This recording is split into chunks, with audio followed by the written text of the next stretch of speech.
ఇంకా వేరే రకం సామాజిక వర్గాల్లో కూడా కోట్లు ఉన్న వాళ్ళు ఉన్నారు. కానీ ఒక సామాన్యుడికి నాకు, ఎందుకంటే పార్టీ పెట్టిన కానీ కష్టపడుతూ వచ్చాం. తర్వాత ఇక్కడ మన కష్టం చూసిన నాకు జెడ్పీటీసీ కూడా ఇచ్చారు. ఆ పదవి ఇచ్చినప్పుడు ఈ మండలంలో నేను ఇంటింటికి ఆ రోజున కూడా వెళ్ళి ఓటు అడిగితే నాకు 16,000 ఓట్ల మెజార్టీ ఇచ్చింది మండలం. మైలవరం అంటే ఎన్ని వేలు వచ్చినాయి సుమారు? 38,000 16,000 ఓట్ల మెజార్టీ వచ్చింది. అంటే వన్ సైడ్ ఇంకా ఆ తర్వాత కూడా మనం పార్టీ సేవలోనే ఉన్నాం, కానీ ఇంకా ఏదో రకంగా ఎక్కడ కొనలేము. ఇవన్నీ మరి సీఎం గారి దగ్గరికి ఎలా వెళ్ళిందో నాకే తెలియదు, కానీ రిపోర్టు వెంబటనే ఎట్లా అంటే మేము ఇక్కడే కూర్చుంటూ ఉంటాం. అది వరకు కూడా ఇక్కడ ఆఫీస్ అంటే ఇప్పుడు వేరే ఆఫీస్ తీసుకున్నాం, ఇక్కడే కూర్చుంటూ ఉంటాం. ఇట్లా ఫోన్ చేస్తే అయిపోయాక కూడా కొంచెం మిమ్మల్ని రామంటున్నారండి బయోడేటా తీసుకొని, అంటే నాకేం బయోడేటా ఉండమ్మా, నేను ఎందుకు దేనికమ్మా అంటే కాదండి అంటే సార్ రామంటున్నారు, ఒకసారి ఆఫీస్కి రామంటున్నారు అంటే సీఎం మోహన్లా అయిపోయాక ఆఫీస్కి ఒకసారి తాడేపోలేదు మన కూర్చునిపల్లి రోడ్లో ఉంది కదా అక్కడ అమ్మ అంటే సరేలే వస్తానమ్మా అంటే నా దగ్గర అయితే ఏం బయోడేటా లేదంటే మీరు గెలిచారు కదండి ఆ సర్టిఫికేట్ ఇచ్చారా అన్నారా? ఇచ్చారమ్మా. సరే అలా జిరాక్స్ ఒకటి తీసుకోండి. సరేనండి అసలు జిరాక్స్ కూడా తీసుకోవాలి దాల్సిన అవసరం మనకి. అందువల్ల సరేనని వెళ్ళాం. ఇప్పుడు మా ఫ్రెండ్ దుర్గా ప్రసాద్ గారు నేను ఇద్దరం వెళ్ళాం. మా ఇంకో ఫ్రెండ్ది కారు ఉంటే సరే మా అన్నీ చిన్న చిన్నవి వాళ్ళు అర్జెంట్కి రండి అంటే సరే మా ఫ్రెండ్ కారు వేసుకొని వెళ్ళాం. అది రమేష్ గారు ఫోన్ చేశారండి అప్పుడు? రమేష్ గారు మేము విజయవాడ దగ్గరికి వెళ్ళాక మీరు ఎక్కడ ఉన్నారు అన్నారు. ఎక్కడ ఉన్నారంటే విజయవాడ వస్తామని అట్లా చెప్పారంటే సార్ విజయవాడ మీరు గెస్ట్ హౌస్కి వచ్చేయండి, అక్కడ గాడిలో అన్నారు. అక్కడ నుంచి గెస్ట్ హౌస్ డైరెక్ట్ సీఎంఓకి వెళ్ళిపోయా. సార్ ఎలా ఉంది అంటే ఫ్యామిలీలో మీ మిస్సెస్ అవ్వచ్చు, అమ్మ నాన్న కావచ్చు, అత్తమ్మ అవ్వచ్చు, కొద్దిగా ఎమోషనల్ అయ్యారా జగన్ గారి నిర్ణయంతో ఏమన్నా? బాగా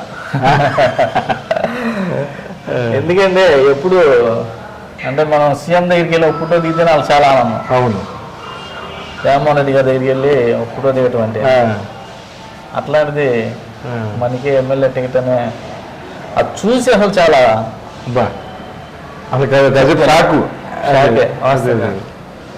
టీవీలో చూసిన కాడి నుంచి నాకు నా ఫ్రెండ్స్ కానీ నా బంధువులు కానీ.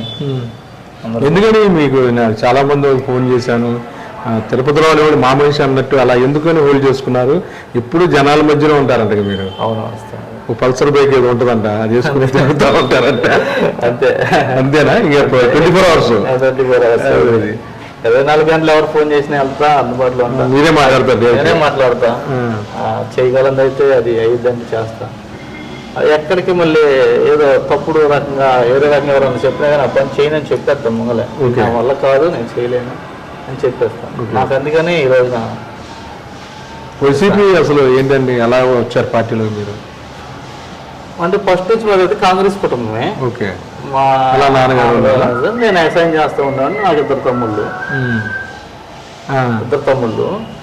వాళ్ళు చదువుకుంటూ ఉండేవాళ్ళు. ఓకే, ఏం చేస్తారు తమ్ముళ్ళు? ఒక అతను ఫైర్ కానిస్టేబుల్, రెండో అతనేమో ఎంఎస్ చేసి రాజశేఖర రెడ్డి గారు అప్పుడే చదువుకున్నారు వాళ్ళు ఇద్దరు కేజ్రీవాల్. అమెరికా వెళ్ళేది. అదే అతను చిన్న అతను. అంటే మీరు ఫుల్ టైం ఇంకా ప్రజలు వదిలేశారు?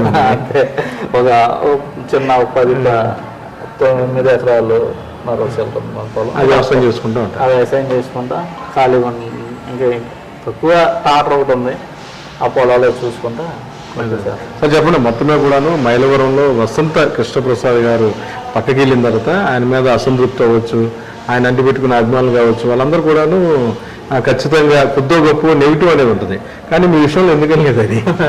అంటే మేమేమో ఆయన ఎప్పుడు కూడా వ్యతిరేకించలేదు, ఆయన ఇబ్బంది పెట్టింది లేదు, లేకపోతే ఆయన బాగా గౌరవించాం. మొన్నటి వరకు కూడా ఎవరన్నా టీడీపీలో వెళ్తే వాళ్ళు అంటూ ఉండేవాళ్ళు, లేదు మా క్యాండిడేట్ కృష్ణప్రసాద్ గారే, అంతే మాకు ఆయన పోటీ, మీ పక్క ఎవరు వచ్చినా ఎదుర్కొన్నా మేము సిద్ధమే అంటే జరిగేది డిబేట్ అది చెప్తే వచ్చేవాళ్ళం. కానీ సడన్గా వచ్చేప్పటికి మేము అందరం స్టన్ అయిపోయాం. అదే అంటే ఇప్పుడు ఏ విధంగా ప్లాన్ చేసుకున్నారు, ఎలా కలుస్తున్నారు, నియోజకవర్గంలో ఏ విధంగా వెళ్తున్నారు? ఇప్పుడు అయితే నేను మొత్తం కాన్స్టెన్సీ ఇది మొత్తం తిరగటం, ఇంకా జీకొండూరు మండలం కొన్ని గ్రామాలు ఆగినాయి. ఈరోజు వెళ్తున్నాను.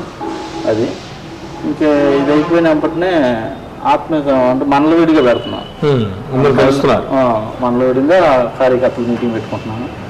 ఈ కార్యకర్తల మీటింగ్ అయిపోగానే రేపు వచ్చే వారం నెక్స్ట్ వారం నుంచి రెడ్డిగూడెం మండలం నుంచి door to door. Okay okay, గడపగడపగా తిరుగుతారు.